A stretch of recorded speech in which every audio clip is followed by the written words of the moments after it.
Hello and welcome to Talk West Ham, the interactive show where you come on and you choose a topic. I'm Gio from Hammer's Channel. I've got Gonzo with me as well. Gonzo, are you looking forward to our second episode of this show? Yeah, very much so. I love the concept. I love the fans calling in. I also like the fact I don't know what they're going to say and you do. And yeah. So yeah, it's a nice surprise. Are you ready for our first caller then, Gonzo? Yeah, absolutely. Bring him. Oh, bring him on. Let's go get them then. It's time for our first caller. Caller number one. Hello, what's your name? Hi, my name's Scott from Hammer Chat. What are you coming to talk about tonight, Scott? It's the Victor Moses kind of situation that we found ourselves in. Right, fill us in. What have you got to say about our Mr. Victor Moses? Well, right back at the beginning, I was really excited on tag saying, God, I can't believe him. He's come to the club. I was up for him with a couple of games and then he petered off just like he's done at all the other clubs. A little bit disappointing. And what I was trying to get across was how I feel like we've moved on. Maybe when we get players in, we don't have to get the players in that are actually owned by other clubs. We've done it with Arsenal, we've done it with Chelsea. Now we don't need that anymore. I want to be investing in our own players who are going to play for us week in, week out. Yeah, well, I think you've got the right person to speak to about this because I know this man really does not like the person you're talking about. Gonzo, what's your opinion on Moses? Well, he's feast or famine, and it's far too much famine, really. I mean, it's almost two separate arguments. You've got the Victor Moses one and him as a player, and then you've got the bigger picture of what Scott said about bringing players in on loan. I mean, at the start was very much he was favoured, and it looked like Antonio wasn't going to get a look in, and I guess through circumstance, injury, that sort of thing, we had a lot of injuries at the same time, didn't we? Antonio came in, and it looks like Moses wouldn't be able to shift Antonio from the team now. In terms of Moses, he's on a bomb. He's on an absolute bomb. But you can definitely tell why he hasn't settled long at a club because he's just not consistent enough. It's one of those frustrating things when a player has lots of ability, but you don't see enough of it. Scott, do you agree with that? Why do you think Victor Moses hasn't settled at West Ham, Scott? I don't think it's like Gonzo says, like Chris says, it's not just West Ham, it's wherever he's been. I think as he gets older, when he gets into his middle age, he's going to look back and say, what happened to my career? He's so skillful, but he just doesn't show it on a regular basis. And why? I haven't got a clue. Do you not think he needs a club like West Ham to take a proper punt? And when I say proper punt, I don't mean a loan. Everyone's taking him on loan, like the Stoke did last year. Does it need a club like West Ham to open up the checkbook and say, right, we're going to take a gamble on you, we're going to take you here permanently, we're going to put our arm around you, and we're going to guide you through the next few years of your career? Is that not what he needs, rather than him getting farmed out all the time? It can't be easy, him having his parent club, Chelsea, loaning them out constantly. What does that do to a player's confidence? I get where you're coming from, but you know what he needs to do is put the shifts in, like he did at the beginning of the season, and say to West Ham, "Look what I've done for you. Look what you can have if you put in for me." Are you going to buy him? No, you're not. You're not going to invest your money in him. He needs to show us what he can do. He hasn't done that this year, and just pumping money into a player that isn't ours, it doesn't sit well when we know. At the beginning of the season, excited.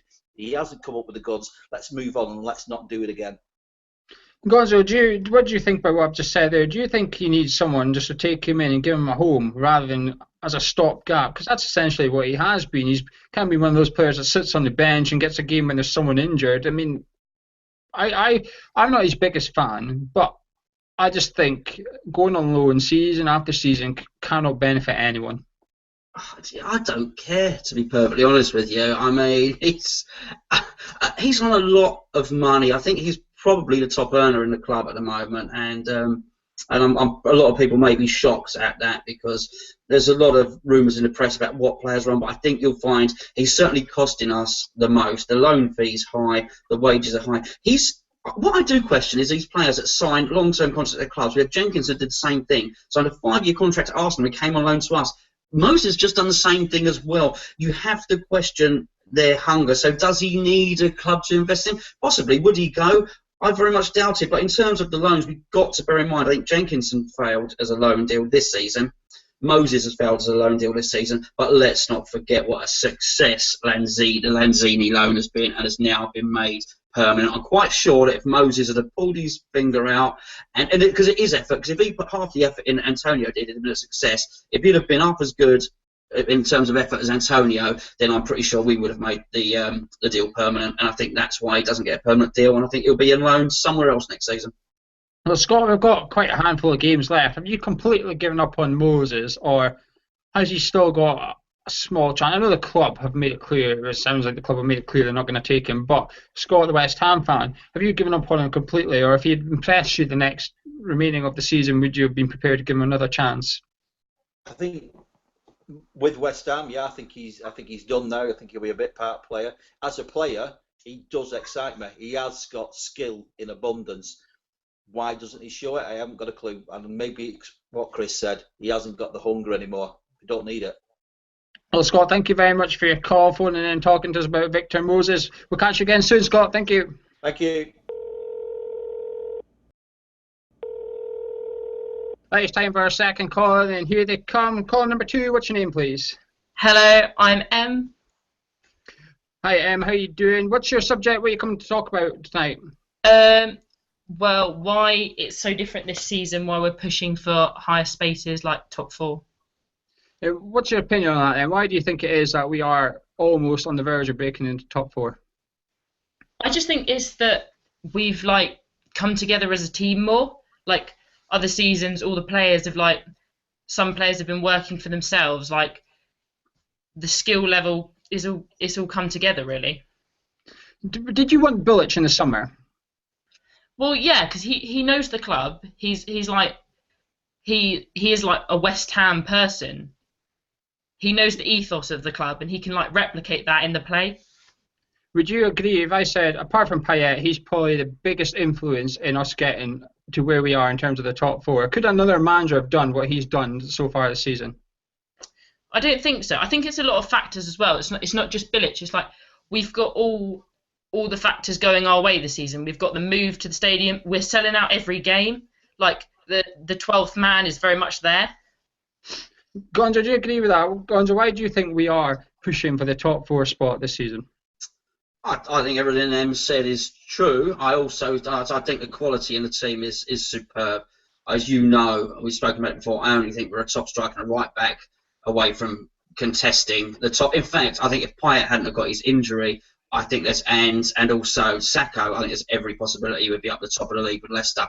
However, there's got to be a reason why Leicester, Tottenham and West Ham are near the top, and I think a lot of that has to come into play how the other teams have done. Arsenal have done their usual. Manchester United are an absolute shambles and rudderless, and I mean they don't look like they've got a sparkly player at all under Van Gaal. They're lacking in imagination.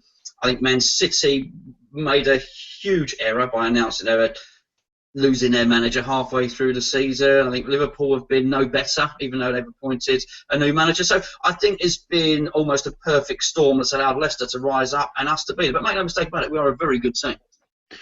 Gonzo just said that he thinks we're a right back and a striker short of competing for the top 4 possibly next season as well. Do you agree with that, or is there any other areas of the team that you think West Ham need to invest in order to push on? I definitely think that we've been overlooked in the England spaces in the team. I don't know what it is, whether we're a too small club or whatever, Hodgson, what excuses he wants to make about it, but definitely I think the quality of the team is the best we've had. We have so much strength in all areas. We just need to with Payet, we can bring in a better quality of player because he's got obviously contacts in European places because he's obviously a well-known player. We've got Lanzini, we've got all the sort of playmakers that can make the goals happen. And we've got the quality there. We just need to bring that everyone up to that standard. And the teams together, the togetherness in the team, everyone's friends. It's brilliant. What striker are you hoping to see join? If you could pick your striker for the summer that comes to West Ham, who would it be? I'm not quite sure, to be honest. All of the players that we've been looking at look good. Who would you say? Well, Gonzo, who would you say? I'll shift it to you, Gonzo. We'll just judge that one. Yeah, I put on the spot. We couldn't get him. Lukaku would, if we had Lukaku in our team, we'd have won the title by now, plainly and simply. Realistically, injuries aside, I don't think we'll go for an injury-prone player, but I would go for Daniel Sturridge if we could have a certain assurances. I don't think Liverpool are going to keep him. I think you get him on high wages but a low fee, something like 15 million. I don't know a lot about the European games. So I'm going for players that are in this league. What do you think about that then before you go? Would you take Daniel Sturridge or would you say, no, not for me, thanks? I don't think I'd take Sturridge, but if Lukaku was, I definitely understand Lukaku. I think his strength and absolute, he's just a beast. Like, the goals he scores are unbelievable. People can say what they want about him. He plays for Everton, but he's very decent. Well, thank you very much for your call. I hope to see you again in the future and on Hammers Chat and in the not so distant. Thank you.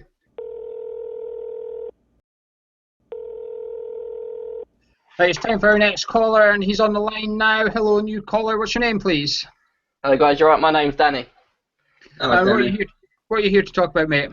I've got something to talk about. I've got the referee decisions that have been going on lately in a lot of the Premier League, and I've got a way to solve it. I think that I believe a lot of decisions get when they get a red card. A lot of them, it's hard to explain, but I'm sure you guys know that, like the Chiati situation on the weekend, you got a red card, which was a wrong call, and that's not the first time this season. It's happened 3 times, I think, that we've got a red card overturned, and I believe that when there is a tackle, we should be able to like a tennis game. You can challenge.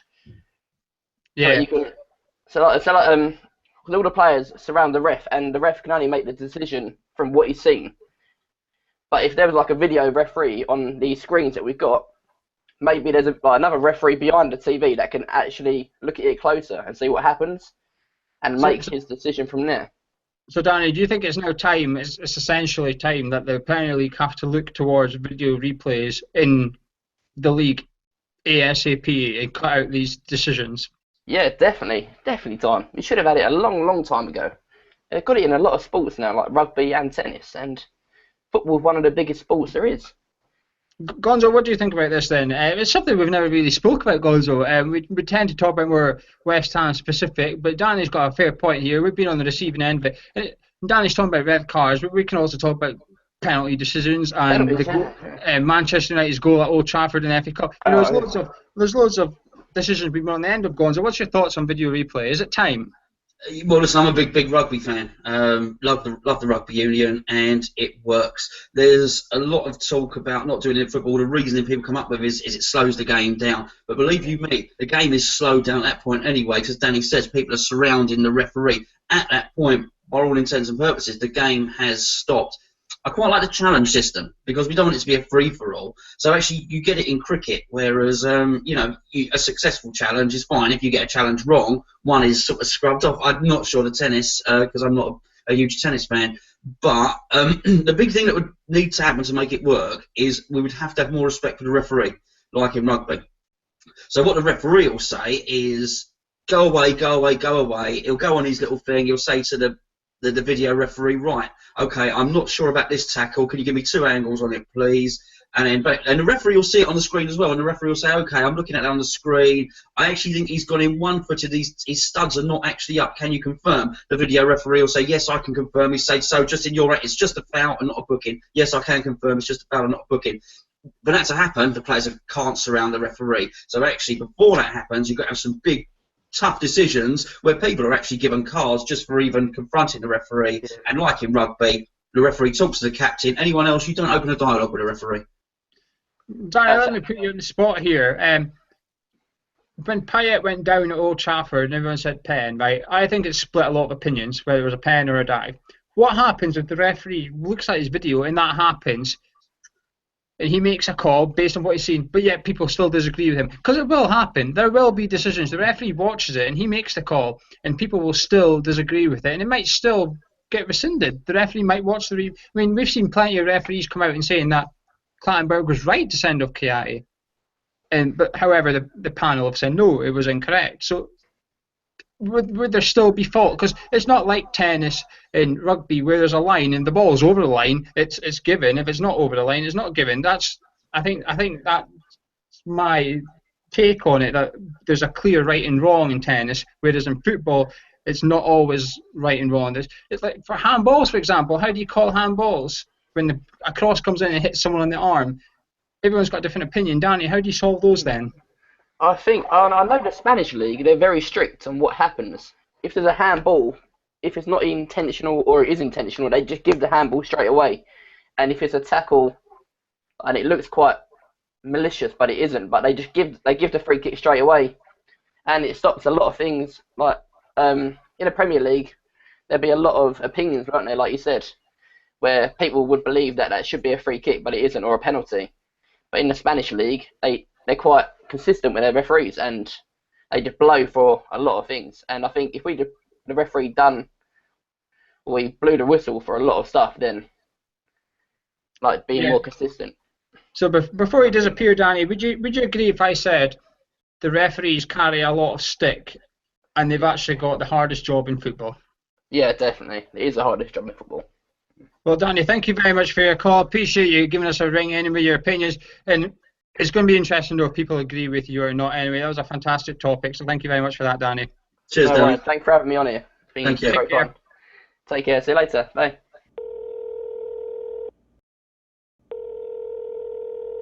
And we've got a returning caller for us this week. It's Irons Talk. Jack, how are you doing tonight? What's your topic for us tonight, Jack? My topic is about fourth place and if fourth place or the FA Cup would be the better choice. Well, what's your opinions then? Give us your thoughts on fourth place or FA Cup. Personally, I'd prefer for the FA Cup because we haven't really had a trophy in a long time, and I definitely would love a trophy, and I'd love to see us go to Wembley, and I think it'd be better than finishing fourth. I know we get a lot of money from finishing fourth, but I'd just love to see us get a trophy. Would you not think though, Jack, that obviously we're in the market for a big striker this summer, a big signing, right? This is what you spoke about in the last show, that you wanted a big striker at West Ham. Would fourth spot not open up a complete different doors of strikers that we could go after? Yeah, it would, and it's quite a tough one because it would give us quite a bit of money if we finish fourth, but there's a talk about, and I think at the end of the season there's television money coming in or something like that, so we should get a bit of money from that, so I'm not sure really. Gonzo, I've asked you this on numerous shows on Talk of the Game when we're doing match previews and reviews, and we're usually in around fourth. What's your thoughts on this one, Gonzo? Have you changed at all or stayed the same? No, I'm still the same. I still prefer a trophy, but I just want to, perhaps what we can talk about is this financial aspects that Jack's touching on there. Fourth is only worth big money if you get through the qualifying round. Okay? We've not had European football for a long time, therefore we are unseeded in Europe. If we get through as a fourth place team, we are highly likely to face a seeded team in a two-leg qualifying round. What that would mean is we would face a team from Germany or Spain or somebody like that. And I'm not so you have to get through that before you get into the group stage. The money is in the group stage. So it's no guarantee. It's highly likely, very likely, that we get drawn against, do you know what, I've not looked at the Spanish league, but Sevilla or somebody like that perhaps, and then you get knocked out. And actually, you're in the Europa League anyway, so you're back where you started. What is interesting with the money is that this next deal is going to blow everybody else in Europe away. The rest of Europe are very, very worried.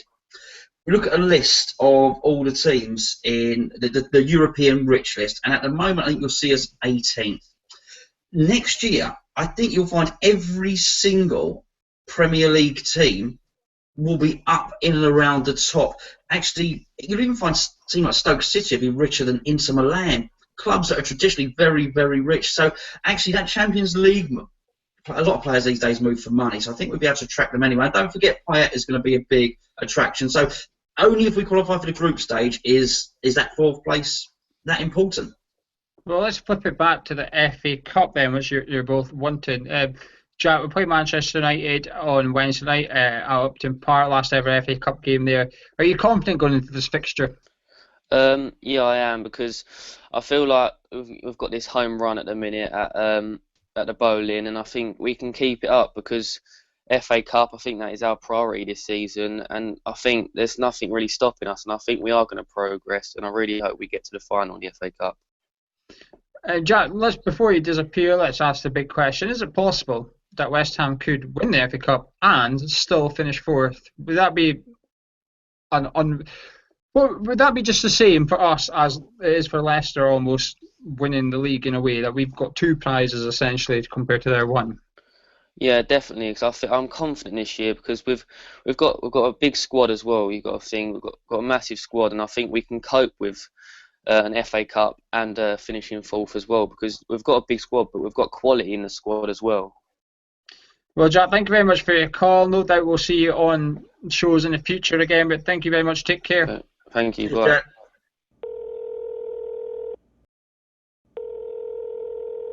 Right, it's time for our second last caller. What's your name, please, mate? My name is Ryan. Excuse me. I'm known as Ryan Guitar Hammer on the Hammers Chat forum, and I basically called in to talk about the way West Ham are being talked about in the press today, specifically in terms of Richard Keys, Adrian Durham, and there was an old referee on the Evening Standard today who was complaining about how Clattenburg's going to feel angry that his decision's been overturned. Well, come on then, let's hear your rant. I've got a feeling it's going to be a rant anyway. Let's hear it, and then I'll get going. Hold on. Listen, I'll tell you, Ryan, I've not picked up a newspaper or anything today. So what have the press been saying? What's Richard Keys been saying? What have they all been saying? What these nasty people been saying about us? Right, well, let's start with Richard Keys first, the imbecile. He's basically saying he wasn't sure about Chiarte's appeal, and he was basically saying the way that they should solve this problem is by not allowing teams to appeal anymore. Which is got to be the most stupidest thing I've ever heard in my life. The referee who wrote in the Evening Standard has basically said, "Oh, Mark Clattenburg is going to be angry and hurt by the FA not backing him up on his decision making." Which, well, you know, any job of life is, if you make a mistake, you should be told you made a mistake, and that's the way you learn. And then Adrian Durham has been saying that, oh, even though West Ham are having one of their best seasons, they've got a player in their team which anyone will go and pay to see. Why are they complaining about the indecisions they've been given? Gonzo, what's your thoughts on all that then? All right, well, let's deal one at a time. You know, Clattenburg's angry and hurt. I'll tell you what, I know about 30,000 other people who felt angry and hurt with Clattenburg's decision, so, you know, let's not bother about that one. Adrian Durham is a sensationalist. He needs to constantly think of new material to keep his show relevant, which we sort of can understand ourselves, really, don't we? But, I mean, he tries to be controversial. He's got that whole thing going on. I don't know if Goffey was there, Darren Goff, Adrian Durham. I mean, let's be honest with you. Adrian Durham will start a conversation saying, "Okay, give us a call. Pele, was he all that? You know, water, was it overrated? Do we really need to eat food?" I mean, he'll say anything. Just he honestly does make it. As for Richard Keys, well, we know he's got an axe to grind with West Ham, don't we? I know you're talking about the bigger picture of whether the card should have been rescinded. Maybe it should. Maybe it shouldn't. But let's be honest with you. Richard Keys was the first one in the Be Careful What You Wish For brigade. He's a big fan of Sam Allardyce. His nose was completely put out of joint when Allardyce left. He tipped us for relegation. Just all the way along. Then after we started well, he said West Ham are going to burn out because they started the European campaign. They're going to be tired come the end of it. Then when we beat Sunderland, I think Richard Keys then turned round and said that actually we only won because we played the Sam Allardyce way. Now he's really scratching him. Don't forget he's had a spat with Karen Brady as well, where he was accused of sexism, which is why he got sacked. I mean, listen, I've got no time for any of the three of them, to be honest with you. Ryan, do you not get a feeling though that you've just been a culprit of what Gonzo's basically said there, and that is clickbait? Do you not think you've been a victim of reacting to their little fishing rods a wee bit? Not really, because it's happened with us for quite a few years, isn't it? How many times do you read, "Oh yeah, manager lost his job when West Ham beat them," etc., etc. I mean, you know, everyone's talking about the referees' indecisions. I mean, Ronald Koeman was going on about when they lost to Leicester. "Oh, we should be given 2 penalty decisions." Well, I don't see him getting the backlash that specifically West Ham are getting. I mean, is it because we're making more of a fuss of it, or I don't know. I mean, I don't think it's clickbait because it's always I know it seems like we're all every time West Ham do something, everyone's jumping on it. That's not West Ham. Gonzo, do you think the two main reasons for that maybe is one, like you said, Sam Allardyce's mates, because he's quite in with the media, Sam Allardyce is everyone's chum. But do you think the second one, controversial maybe, but do you think it could be because of our Olympic Stadium move that we've got coming up and not everybody agrees with how we're getting it? Do you think there's a little bit of bitterness? No, I think it's what I said. I think Richard Keys got an axe to grind, and I think Adrian Durham. I don't think Adrian Durham's anti West Ham. He wrote an excellent article about West Ham, about how West Ham are the up and coming team. He's got to do 5 shows a week, and it's a slow news week. Nothing much is happening, so he said something out there to get a few calls. But I'll tell you what, we are very, very lucky this season that Leicester are riding high in the league because it's taken a lot of the press spotlight off of us. Make no mistake about it. We better get used to it because next season, particularly if we continue to have good players, there's no reason to think we won't. We move to the Olympic Stadium, we will become higher profile. We will be a talked about team. So, we're going to have to, as fans, grow thicker skins, in all honesty, because people are going to say more nasty. People build you up to knock you down, and West Ham are going to be there to be knocked down because we are, make no mistake about it, we are a club on the up.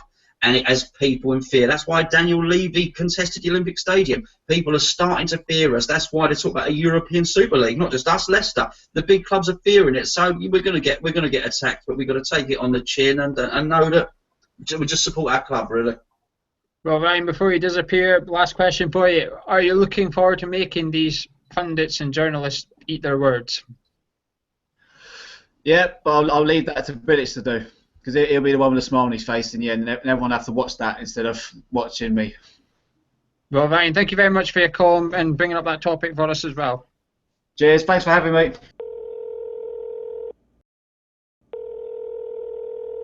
Right, it's time for our last caller of the evening. That's all we've got time for, but I'm pleased to say we've left the best till last. Well, we hope we'll have anyway. New caller, introduce yourself. Hello, Gio. Gonzo, it's Danny, and I'm just like my dreams on the Hammers Chat website. Fantastic. Well, Danny, thank you for joining us and supporting our new show, if you like. What's your topic tonight? What have you got to say about it? Well, I'm just interested on what you boys think on the transfer situation. The last couple of years have been absolutely superb. Very rare have we made a mistake. Years gone by have been absolute rubbish, really. So is this a change, or is it a bit of luck the last couple of years? Or do you think this fellow that's come in, Tony Henry's made a big difference? Obviously with Sullivan getting involved as well, big time. Well, you're asking the right person because for users that don't know, Gonzo, the sidekick here, loves to talk about the transfer strategy. He knows all about it. He made sure he knows all about it, and he likes telling you all about it. So come on in, Gonzo, let's hear your speech.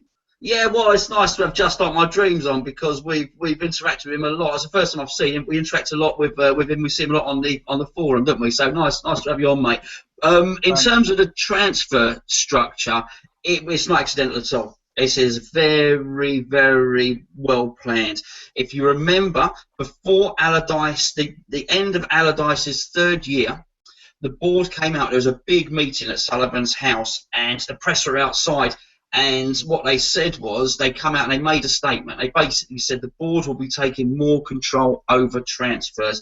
Now, I think at the time they probably didn't think Jarvis was the best value, and that probably was the big one that made the headlines. There was also the big talk that David Sullivan had wanted Boney instead of Carroll.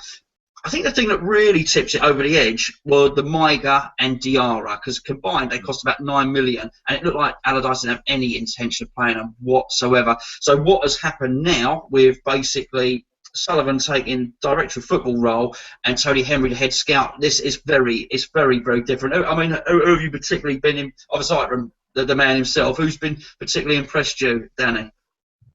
Well, I mean, last season when Sacco come in, Quixote, I mean, really, did we know anything about them? They came in and they just totally changed the team.